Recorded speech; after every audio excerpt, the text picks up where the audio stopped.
It's a critical time as the African economies are navigating the global complexities with instability, rise of protectionism, and many other challenges.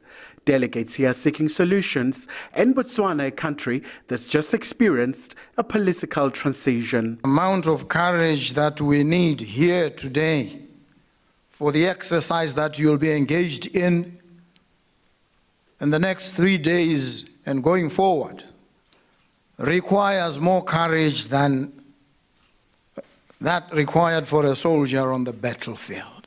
That indicates the enormity of the challenge and the task that you have in front of you, in part to make sure that this conference does not degenerate into merely a generous exchange of flattery. Failure to probe honestly, brutally honestly, I must indicate. Another dominant phrase here is about putting concerted efforts in prioritizing homegrown solutions. We also need to look at how Africa can reform itself in terms of its economic governance principles in order to be able to focus on local solutions, as I've mentioned, to drive Africa's development.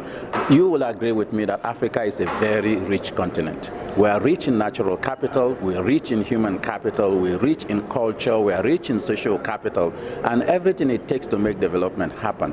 What we need to do is to see how to unlock these values and improve our participation in the global value chain.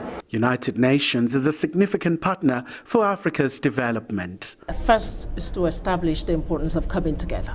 Really key. We're institutions all trying to do the same thing on the continent, but often we work in parallel. We sort of are in our own silos. So one imperative here is that we're establishing a new voice, which is African institutions working on the African continent must come together and tackle the challenges together. And we hear conferences here and there. People hear the reform of the global financial architecture. They hear challenges of climate, they hear issues of debt. How do we come to find solutions?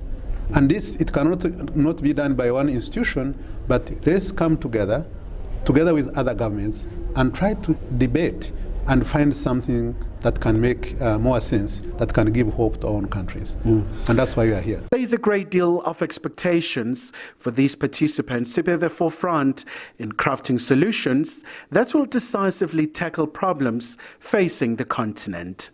Khumalo, SABC News, Gaborone, Botswana.